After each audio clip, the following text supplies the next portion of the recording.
When it comes to Chicago, what first comes to your mind? Is it the skyscrapers, food, or even Navy Pier? For me, it's the Chicago World's Fair of 1893, which is the reason we have places such as Navy Pier. The World's Fair of 1893 gave Chicago a chance to rebuild after the Great Fire in 1871.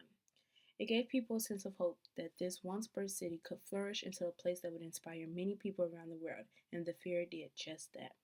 I am here to tell you why the Chicago World's Fair, also known as the World's Columbus Exposition of 1893, is the best exposition in history. The architecture from the exposition of 1893 was something that made Chicago special. There were 14 main buildings known as the Great Buildings for the exposition. They were centered around a pool known as the Great Basin, and all of them represented different things. But today I'm just going to talk about three. The first one is the Women's Building. The Women's Building was built by 14 women architects, which was unknown at the time. It showcased things such as art, science, literature, home economics, and music, which was all contributed by women. The next building is the Court of Honor Building, which was also known as the Electricity Building. It showcased many demonstrations that required electricity, such as fans and a water heater. At this time, electricity was something that was not heard of and was only available to the rich. It was reported that it was the most building at the fair. It gleamed at night because of the light bulbs, and the white plaster and the lights combined made the building have a sparkle to it. The last building was the Palace of Fine Arts. It showcased art such as sculptures and paintings. Still standing today over 125 years later, it is now the site of the Museum of Science and Industry, which is one of my favorite museums. The next feat of architecture was the Midway Plaisance. The Midway Plaisance, which is a narrow strip of land that was designed as an amusement area, which is told by the fieldmuseum.org. One of the best features of the Plaisance was the Ferris wheel. It was the first Ferris wheel ever constructed, and it was built just for the World's Fair. It stood at 140 feet high and could hold 60 people, and it only cost 50 cents for two rides. Another big feature of the Plaisance was the performances. It hosts things such as freak shows, which showed dwarf elephants. It had beauty contests and jazz performances by Scott Joplin. It also had cultural shows, which showcased Native Americans, the Chinese, and African Americans, and it was a way to blend education and entertainment all in one. Unfortunately, African Americans didn't feel welcome. Their culture was not celebrated or showcased like the others, and they were seen as and they were dehumanized. They were shown as savages, and African villages were shown to whites as a place that all black people lived and they didn't have any class. Another feat of agriculture was the White City.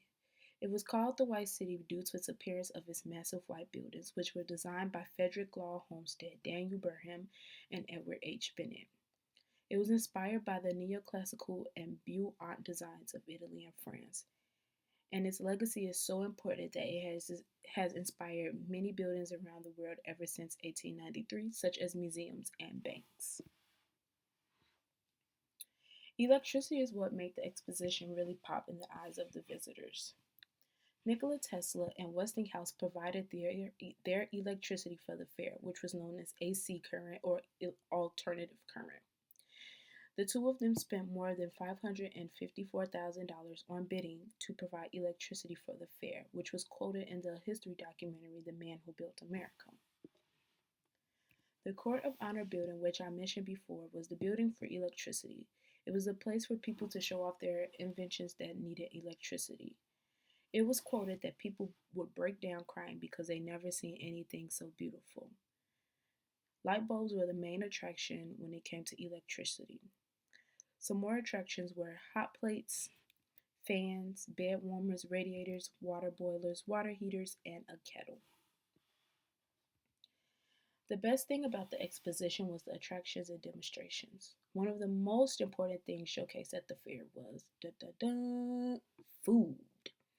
This included new inventions such as Chicago's own Juicy Fruit Gum, Cream of Wheat, Pat's Blue Ribbon Beer, Aunt Jemima's Pancake Mix and Syrup, Hamburger sandwiches, which are also known as hamburgers, brownies, Vienna sausages, and Milton Hershey chocolate. But at the time of the fair, Milton's Hershey chocolate included caramel in the center. There were people at the fair who revealed their inventions to the world. One of them was the moving walkway, which is seen in airports all around the world. It connected to Lake Michigan for visitors coming from out of town on boat. It connected to the land so they could take the walkway up to the buildings or up to the attractions, and they also had chairs so people could ride around the perimeter of the walkway. There was also the first electrical car, which was designed by William Morrison, but unfortunately it did not catch on until the late 20th century. Another main attraction was the first fully electrical kitchen that included the first electrical stove, and the first ever meal cooked on the first electrical stove was a steak. Another main attraction was America's first known serial killer by the name of H. H. Holmes. He was known as the Beast of Chicago, and during the fair he would rent rooms to guests who needed living during the fair. It is said that he constructed his house, which was 3 floors. The third floor was his own living quarters, and the second and first floor was constructed into a maze that he built himself to trap his visitors. Most of his visitors were women who were alone and didn't have any guests with them. There were chutes installed inside his murder castle, which were used to get rid of bodies in his basement. It is said that he would either sell the dead bodies to medical students or would burn them or dispose of them in the basement. And it was also reported that he killed between 20 to 200 women during the fair, which lasted from May of 1893 all the way to October. The World's Columbian Exposition of Chicago was the best exposition in Chicago. It was quoted that the World's Columbian Exposition in Chicago in 1893 was arguably the most significant World's Fair in U.S. history and one of the most important in the history of World's Exposition, quoted by Britannica. Its architecture, which was designed by the man who built Central Park in New York, has inspired buildings all around the world. The electricity, which we take for granted today, made people break down and cry because it could light up the city and make it so beautiful. The attraction, such as Ancient Mama's pancake mix and syrup, has been a staple in many households around the world. The Chicago World's Fair has given me and many others in the nation and world so many things. It is so important that one of the red stars on the Chicago flag represents the fair and its contributions to Chicago altogether.